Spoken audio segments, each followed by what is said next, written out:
Welcome back to my channel, and for today's video, mag-fridge raid tayo. Yes, etong content na to, finally, matagal ko na tong plano. Ngayon lang ako nagkaroon ng oras para gawin to.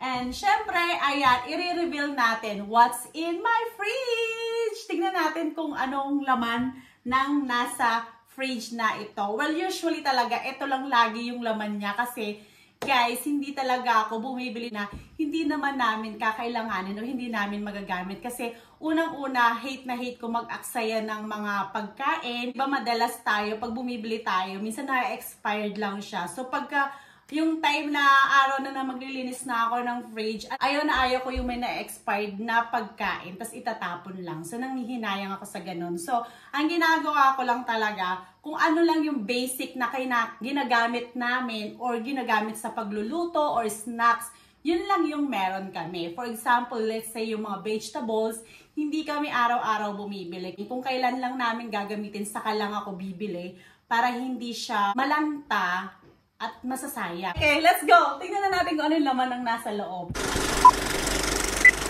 Ito guys, yung water dispenser. Pag gusto mo lang kumuha ng tubig, ipipindutin mo lang to. Ayong pindutin kasi mababasa siya. Okay, tara, buksan na natin ang fridge. Taran! Uy, dami itlog. Ayan, ang dami niyang itlog. Explain ko sa inyo kung bakit yan ang mga laman ng fridge namin. So, ito yung water dispenser. Diyan ang gagaling siya.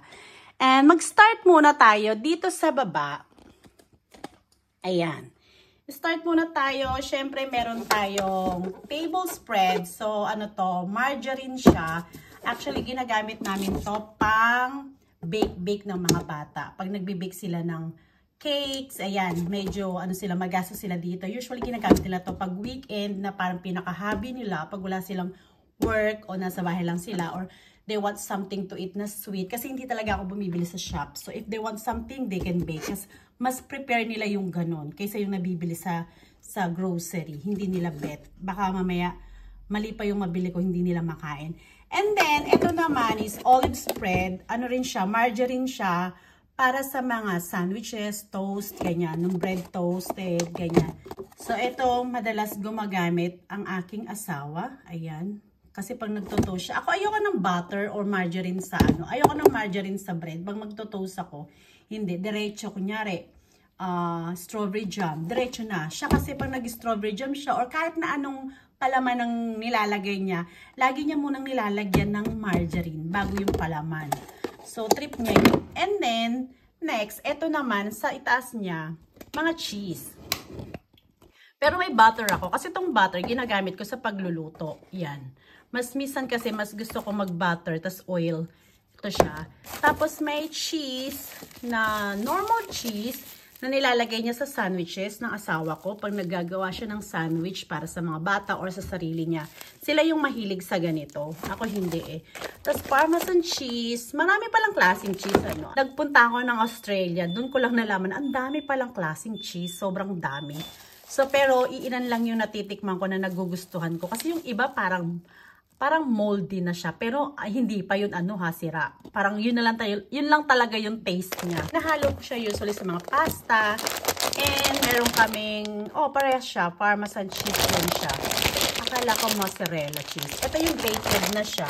And then next, ito yung water dispenser. Hindi na natin kailangan yan. And sa taas niya, syempre merong mga chocolates. Yan, Lindt, any chocolates na nilalagay ko dyan, parang pang bites lang. Quick snack ng mga bata. At ng aking asawa. Yan, mahilig siya sa ganyan, picnic, tapos KitKat. Sila lang yung mga bata. Hindi kasi ito masyado mahilig sa chocolates. Ewan ko kasi, hindi ko kasi talaga kinalakihan. Minsan lang pag trip ko kumain ng sweets, need ko kumain ng sweet, lalo na pag ang ulam ko ay mga isda or mga ganyan, fish, ganyan. Kumakain ako after. Pampawala lang ng umay or lansa. And then, syempre, Yakult, ayan. Ang mahilig dito ang mga bata rin. Mahilig din ako dyan. Gusto ko yan. Yung bata ako, laging may naglalako sa amin ganyan na inggit ako sa mga bumibili kasi hindi namin afford bumili. As in, wala kaming pambili at sayang din ang pambili. Yan. Okay. Sa right side naman, dito sa milk. Meron kaming everyday milk. Kasi ang ginagamit dito sa amin, pang cereal to. And this is my juice. Gustong-gusto ko tong guava juice. Mahilig ako sa ganyan. And tingnan mo naman tong asawa ko, naglagay ng beer. Ang sabi ko sa kanya, bawal beer dito sa ref na to. Kasi meron siyang ref sa labas para sa mga beer niya. Ewan ko ba't naglalagay pa rin ng beer. So dito, eggs naman siya. Napaka-importante sa amin guys, yung may eggs lagi na hindi kami pwedeng maubusan ng eggs. Kasi in case of emergency, tumutunog yung ref. Pag nakabukas siya, nakalib siya ng medyo matagal. Ayan o. Titit, titit. Parang nag-a-alarm siya na nagsasabi sa'yo na nakabukas yung ref. Pakisarado kasi mawawala yung lamig. Pero diyan ka lang, wait ka lang. Ayan, anyway, back to eggs tayo. Hindi pwedeng mawala ang eggs dahil pag emergency na kailangan ng anak ko minsan pag walang leftover na pagkain, tapos kung gusto niyo kumain ng rice, marunong siya magprito ng itlog at gustong-gusto niya ang pritong itlog. Ayan. Kaya kailangan laging may egg. Hindi pwedeng mawala yan kasi parang end of the world sa kanya pag nawalan na kami ng eggs na stock sa bahay. Okay, kaya importante yan. Tsaka maganda rin yan dahil protein. Okay, next one. Ayan, sa taas. Ano ba to? Si daddy gumawa na ito. Actually, homemade to guys na inano lang niya talaga. Nirecycle lang niya yung bottle. Kasi every summer, meron kaming, ayan na naman yung ilaw. Wait lang, nagbablog ako. Kung ano dyan. Alam ko, nakabukas. Hayaan mo na, winter naman, no? Malamig naman. Ayan, anyway, back tayo dito. Yung kamatis kasi na dadamihan, ang daming kamatis dito sa amin pag summer. Kasi nga may tanim yung asawa ko ng kamatis. So, harvest lang siya ng harvest. As in, ang dami niyang na-harvest. So, ginagawa niya, gumagawa siya ng mga tomato sauce, yung mga pasta sauce. Tapos, yun ang ginagamit niya pag nagpapasta kami. Pag nag-spaghetti siya or anything na pasta, tapos lalagyan niya ng sauce. So, nakakalibre na kami sa mga sauces niya. Actually, last bottle na to kasi last summer pa siya. Tsaka matagal, kapag homemade talaga, matagal basta ilalagay mo lang sa fridge. And then, syempre, may ketchup. Ayan, sa mga bata. Ayan, ketchup din. Tapos, ito, mga Caesar salad. Pag nagsasalad, usually, matakaw kami sa ganito pag summer. I mean, hindi ako yung mga bata. Kasi pag summer, more food nila, pasta. Ay, mga pasta. Tuloy yung mga mga salad. Kasi mainit, di ba, pag summer. Pero hindi kami nagsasalad pagka winter. More hot meal kami, hot food kami pagka winter. And then, meron din French mint. Gusto ko tong French mint. Mas trip ko to. Kasi medyo maasim-asim ng vinegar ang niya. Maasim-asim. Ayan, masarap siya.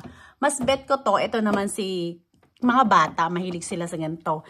So, ayan ang mga nandiyan, then egg, then milk, whatever. And then, doon tayo sa taas. Of course, mga kung ano-ano. Ay, guys, ano to ha? Sauce to, hindi to beer. Diyan lang nilagay ng daddy namin. I don't know kung anong sauce to, pero basta sauce to, hinahalo niya to sa recipe niya. Siya nakakaalam niyan. Like I said, baka gamit na naman sa tomatoes yan. Oh my gosh. Ayaw niya talaga. Skandalawa sa tong ref na to. Okay, malamig pa naman. Ito naman. Winter eh. Okay, ito. Jalapeno. Ayan, ginagamit. Gustong-gusto ko siya sa mga burger. Pag gumagawa kami ng burger. Ayan. Tapos, okay, sa mga Mexican wrap. Gusto ko to lagi. May ganito.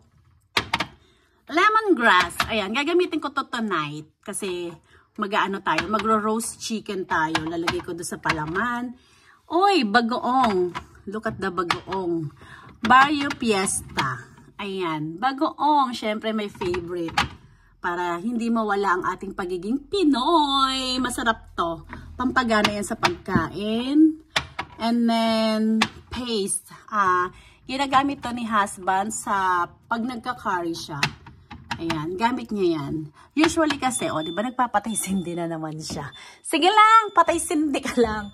And don't mind them guys. Basta ganyan lang talaga yung ref namin. And yun, anyway, ito siya gumagamit niyan. Kasi usually, siya yung madalas magluto sa amin. And ito, cream. Ginagamit ko siya pag ako nagluluto sa pasta, yung carbonara. Yan, carbonara lang naman alam kong gawin sa Australian pasta. The rest si daddy na yung nagluluto. Tapos tomato paste, ginagamit ko naman to, kanya, apritada. Basta apritada, yung chicken apritada, beef apritada, lahat ng klase ng apritada, nilalagyan ko ng tomato paste. Ayan, konti na lang siya. And, ito recently, ginawa niya ni daddy to. Kailan lang, last week lang to. Chili sauce, sweet and chili sauce. Okay, another tanim ulit. Yung sili, marami kaming tanim na sili. So, sobrang dami namin na nakalagay dito na sa freezer yung iba. Gumawa siya ng chili sauce. Parang sweet and chili sauce. Ginawa ni daddy to. So, para pag mag-spring roll, eto na lang siya. Diba? Homemade siya. Mahilig ang asawa ko sa homemade. Gusto niya ginagawa niya from the scratch. Mas healthy daw. Tsaka alam niya kung ano yung nilalagay niya doon. So, mahilig sa yan yung hobby niya pag weekend. Kung ano-ano mga sauce ang ginagawa niya na nagaling sa tanim niya sa labas. Mahilig din siya magtanim. Plantito, kumbaga. Okay, move on. Next, eto, black bean. Black bean, ayan, nagagamit niya rin to every, once a week. Kasi pag siya, beef black beans ang niluluto niya pag Saturday or Friday ng gabi. Yan, so gamit siya. Gamit na gamit din yan. Lahat yan, guys, okay pa siya. Ayan. Ito ang maple syrup to. Siguro sa pancake, ganyan. Galing to sa aming friends na from Canada, all the way from Canada siya. Ang ganda ng packaging niya, yung bottle niya, ang ganda-ganda, ang cute. So, 3 siya. Ayan, hindi pa namin nagagamit kasi kakaubos pa lang nung isa. Kaya, ayan, magagamit na namin siya. And then, next, ginger. Meron kaming ginger. Ito pang mga emergency to. Ginger, garlic, and ginger din yung pinakamalaki. Kasi ito, once na yung pag tinatamad ako maghiwa-hiwa, yun ang pinakakinatatamad ko sa pagluluto, yung paghihiwa. Kaya pag sobrang tamad ako sa paghihiwa, ito na ginagamit ko para madalian. So, as you can see here, guys, hindi kami masyado nag-i-stack ng marami. Kung ano lang yung kailangan. Kasi ayaw na ayaw ko na nasisiraan kami ng mga pagkain or ng mga sauces. Nanghihinayang ako. Kaya, kung ano lang yung basic na ginagamit namin. For example, kapag nabawasan na to yung tomato paste, kailangan gagamitin namin yan. Mauubos namin yan bago siya mag-expired. So, as much as possible, kailangan namin magluto na ginagamitan ng tomato paste para hindi siya masira. So, ganun yung ginagawa namin para iwas sa expiration date kasi nga itatapon, sayang. Napakamahal na mga bilihin ngayon. So, kailangan basic lang. Hindi kami masyado nag-i-stack ng napakarami. Kung ano lang nakikita nyo dyan, yan lang yung madalas namin ginagamit. And then kapag wala dyan at kailangan namin, dun lang kami bibili. And then make sure uubusin namin bago ma-expired. Ganun. Then next, eto. Oh my gosh, look at this. Ang dami, guys, diba? Actually, meron pa akong stock dyan sa mga pantry. Why? Dahil mamaya na tayo dyan. Dito muna tayo. Etong mga to, sabi ko sa kanila, bawal yung mga alcohol dito, cocktail, martini cocktail. Bawal maglagay ng beer or ng mga alcohol sa ref. Meron silang fridge na para lang sa beer, sa mga alcohol. Ewan ko ba't nilalagay nila dyan. Anyway, kaysa sa ma-stress ako, hinahayaan ko na lang siya. And dito na tayo. Ayoko na mag-explain sa beer kasi hindi ako masaya naglalagay sila ng ganyan dito. Sa main fridge. Dahil hindi ganun kalaki yan ang fridge. Siksikan. Okay, next. Go-Up protein drink. Ayan. As you can see, favorite ng mga anak ko tong 2 panganay. Binabaon nila to sa school. And usually, kapag nagsisale siya, as in nag-half price siya, guys, talaga ako, nagpa-panic buying ako nito kasi ini-stock ko rin naman siya. And of course, chine-check ko naman yung expiration date niya. Like this one, February, pa siya, 2025. So, matagal pa, next year pa. And guys, isang ganito. Minsan, isang araw lang nila. O, diba? Ilan sila? 2. Usually, yung 2 panganay lang naman. 2 baon nila. Minsan, yung panganay, tig 2 pa binabaan sa school. Siyempre nga naman, hindi ito kasya sa kanila ganito kaliit. So, minsan isang araw nila ganyan lang. So, ito, 1, 2, 3, 4, 5 days lang nila yan, guys. Kaya pagka nag-half price yan, nako, panic buying talaga ako ng ganitong drink kasi hindi sila mahilig sa soft drinks, hindi sila mahilig sa mga kung ano-anong drinks. Basta yung may protein, happy sila. Ayan. Okay, kaya merong, actually 3 flavors siya na iniinom nila. So, merong vanilla flavor. Ito yung mas popular sa kanila, yung Choco Kit. Merong coffee kasi naubos na yung iced coffee flavor. So, ayan, yun ang unang naubos. Pero ito pinakagusto nila kasi hindi ako masyadong, mas dinamihan ko to kasi mas madali itong maubos. At may stock pa sa pantry. Ayan, anyway, next move na tayo. Next move. Move on na. Dito naman tayo sa yogurt. Ito rin. Everyday nila rin to ginagamit. Lalo na si Katie. Kaya kada food shopping ko, 2 yung binibili ko. And hindi rin siya umaabot ng 1 week. Actually guys, nag-shopping ako. Nag-food shopping ako every Thursday or Friday. Depende. Pag busy ako masyado o tinatamad ako ng Thursday, Friday. Basta every week, nag-grocery ako. Ano na to? Drink, ubos na. And then ito, soy milk. Diba? Ubos na sila. Pero, alam mo, ugali ng mga bata. Pag wala ng laman, hindi pa nila itatapon. Ilalagay pa nila dito. So, ako na naman mag-a-adjust. Tatanggalin ko na naman siya. Ganun sila, guys. Kaya, wala na akong magagawa doon. Anyway, patay sindi. May Christmas light dito sa aking fridge. So, etong soy milk, ang gamit ng asawa ko. Nilalagay niya sa cereal. Kasi medyo natatami-ik na siya dun sa normal mix. So, tinatry niya to. Baka nga, kasi pag nainom siya or inom siya ng normal milk, nagkakaroon siya ng tummy ache. So, tinatry niya to. Baka, okay sa kanya to. So, kaka-start pa lang naman niya. See? So, yan lang yung dito sa second aisles niya. Puro drinks. Ayan. So, lahat yan, guys, inaano nila yan. Everyday nilang inaano yan. Iniinom. Okay, next one. Nothing much here. Ito, fruit. Strawberry. Si Charlotte, mahilig sa ganito. Kailangan every other day o every 3 days nabili ko ng strawberry. Kasi mahilig siya sa strawberry. Which is good kasi mas ma-junk food yung batang yun. Kaya, as much as possible, bumibili ko ng strawberry. Kasi ito lang yung tipong ini-snacks niyang maayos-ayos. Ayan. Sandwich. Ginawa siya ng daddy niya ng sandwich this morning. Hindi niya nabitbit sa school. So, nakalimutan niya. And then, itong nakabalot dito, ham yan. Tapos, ito, salami. Ayan, nilalagay din nila sa sandwiches nila. Then, ito yung leftover kagabi, beef apretada. So, kakainin to ng panganay ko pag uwi niya from school. Okay. And then, ito, nag-defrost ako ng chicken, whole chicken dahil chicken, roast chicken ako tonight na meron lemongrass at kung ano-ano pang i-marinate ko dyan mamaya. And, of course, this one last, 2 drawer. Ayan, of course, vegetable. Ito yung mga green vegetables here. Meron kaming cucumber na everyday namin ginagamit. Cucumber. Tapos, spinach. Pag sa mga sandwich, broccoli. Ayan, lagi kami broccoli everyday. And, lettuce sa sandwich.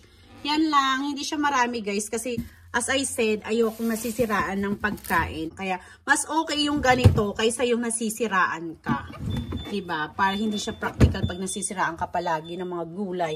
So, ito naman, tomatoes. Ayan. So, 1.5 na lang na meron ako dito. Pero hindi ko siya gagamitin tonight. Tapos, carrots din. Everyday din dapat may carrots. Lagi ang niluluto. Basta gulay. And then, ito, isasama ko na siya mamaya sa roast chicken. Basta mag-ano ko ng vegetable doon. Gamitin ko na siya before ma-expired pa. Kaya, ayan. Ano naman siya mushroom. Mushroom naman siya, kaya carry pa yan. Ayun, that's all guys for this fridge. Kasi ganyan na naman yung fridge namin. Hindi siya kalakihan, pero perfect size siya para sa amin. Kasi nga, mas gusto ko yung ganyan lang, yung basic lang na araw-araw ginagamit para hindi kami nasisiraan. And of course, dito naman sa baba, ang freezer. Ayan. Mga frozen. Ito yung mixed berry na ginagamit nila pag cereal. Tapos lalagyan nila ng ganito. Kunyari, oatmeal, ganyan. Or nilalagyan nila sa shake. Nagmi-milkshake sila or whatever. Kahit anong shake, ganyan. Anyway, so, meron kaming sweet potatoes, chips. Nilalagay lang namin ito sa deep fryer. Pang madalian, chips. Of course, green peas. Ayan. And meron kaming garlic bread pag nagpapasta kami. Oy, meron akong yung parang daing tuyo, whatever, nandyan siya. Tapos, merong triangle template spinach ricotta. Ayan, yung madali ang snacks lang. Si Charlotte ang bumili nito. So, siya yung may gusto niyan. And then, frozen beans in case of emergency lang. And then, meron kaming hash brown para sa breakfast. Minsan, pag weekend, hash brown kami. Bacon and egg and toast. Ayan sila. Tapos, ito yung sabi ko, mga chili, nasa freezer pa. Freezer. Ang daming bag. Kaya yung iba dyan, inano na niya, sweet and chili sauce. Marami pa yan. So, garlic bread na, ito, basura. Tapos, french fries or chips dito sa amin kung tawagin. So, ayan yung mga frozen na basic namin ginagamit everyday. Yan, most everyday. Ito, ice lang yung mga ice pack, ganyan. Ice lang yan. And then, dito naman yung mga meat. Nahaluan ng ice cream. Actually, itong ice cream sa kabilang ref to. Kaso, puno yata yung fridge, kaya nandito siya. So, may ice. Kasi pag, kapag meron kaming drinking session dito na nagka-cocktail, kailangan ng maraming ice. So, hindi kinakaya doon sa maliit. So, andito matagal na to. Kaya, ayoko lang itapon kasi sayang. Tapos, ayan. May chicken, minced beef, may diced beef, may sausages, tapos chicken wings uli, fillet chicken, and tapos mga minced beef dyan. Medyo na siya, naubos na yung ibang meat.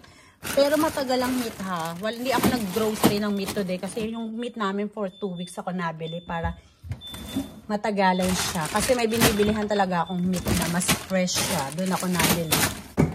Ayan guys, there you have it. Napakita ko na sa inyo ang aking fridge. What's inside my fridge. Ayan lang siya. Very basic. Isasara ko na kasi yung ilaw. Nag-ano na siya. Nagtututututut na siya. Ayan. So, there you have it guys.